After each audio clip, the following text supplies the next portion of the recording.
The UEFA Champions League final between Arsenal FC and Paris Saint-Germain FC carries an unusual atmosphere because both clubs arrive believing this is not just an opportunity, but the beginning of a possible era.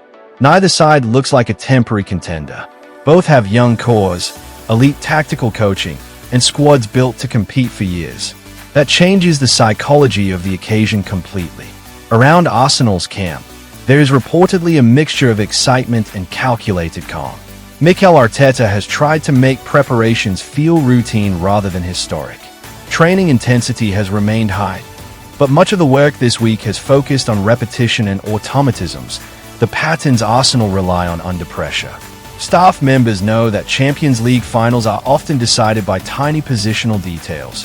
One failed press, one missed passing lane, one poorly timed fullback movement. Arsenal's build-up structure could be one of the key themes of the match. Against most teams, they are comfortable pushing both fullbacks high and sustaining pressure around the opponent's penalty area. But against PSG, they may be more selective. Luis Enrique's side are devastating when opponents lose possession with too many players ahead of the ball. Because of that, Arsenal have reportedly practiced rest defense situations repeatedly this week. The positioning used immediately after losing possession to stop counters before they begin.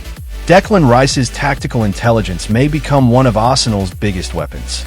He is likely to spend large portions of the game covering spaces vacated by attacking teammates, especially if Achraf Hakimi overlaps aggressively. Rice's ability to stop transitions without committing reckless fouls is something Arsenal consider essential against PSG's speed. There is also huge focus on Martin Odegaard's role. PSG are expected to press him intensely whenever he drops deep to receive possession. Arsenal's coaching staff appear to believe that if Odegaard can consistently escape the first line of pressure, PSG's midfield shape becomes vulnerable very quickly. That could open channels for Gabriel Martinelli and Bukayo Saka attacking inside. Saka himself enters the final carrying enormous responsibility. He has become the emotional symbol of Arsenal's rise under Arteta, a player who experienced the club's difficult rebuilding years and emerged as a world-class forward during the process. PSG knows stopping him is critical.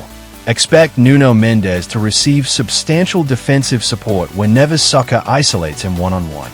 Kai Havertz could also become surprisingly important. Even if he does not dominate statistically, his movement between PSG's centre-backs can disrupt their defensive spacing.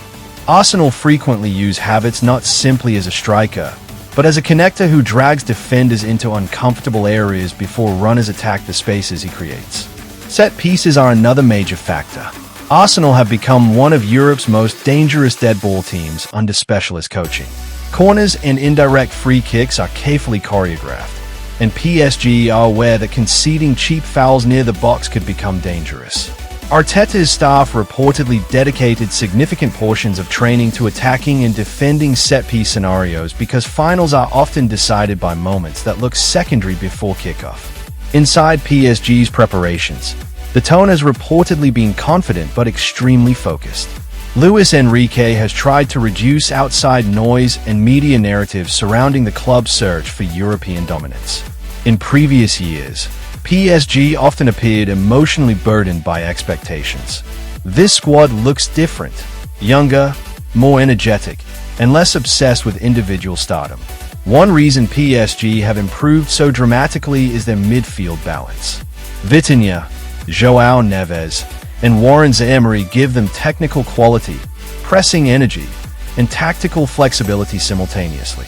Luis Enrique has built a midfield capable of surviving intense pressure while also progressing the ball vertically at high speed. Vitinha in particular has become central to PSG's identity. His ability to resist pressing and accelerate attacks with quick passing sequences may determine whether PSG control possession or spend long periods defending Arsenal's pressure. Arsenal are expected to press aggressively in midfield zones, so Vitinha's composure under pressure becomes critical. Ousmane Dembélé remains one of the biggest unpredictability factors in the entire match. Few players in world football can destabilize organized defensive structures as quickly as he can.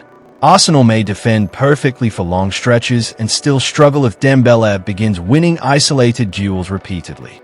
His unpredictability, changing direction, using either foot, accelerating suddenly, makes him uniquely difficult to contain. Then there's Kvaratskhelia, who has added another dimension to PSG's attack since arriving. His style contrasts with Dembele's. While Dembele creates chaos through speed and improvisation, Kvaratskhelia often manipulates defenders more patiently before exploding into space. Arsenal's defenders will constantly need to communicate because PSG's front line rotates positions fluidly. Hakimi may quietly become one of the most important players in the final. His overlaps are not just attacking runs. They are structural tools that stretch defensive blocks horizontally. If Arsenal narrow too much centrally to protect against PSG combinations, Hakimi can receive huge amounts of space wide on the right side. One fascinating element is how both teams defend high up the pitch, but in very different ways. Arsenal's pressing is methodical and synchronized. PSG's pressing is more aggressive and explosive.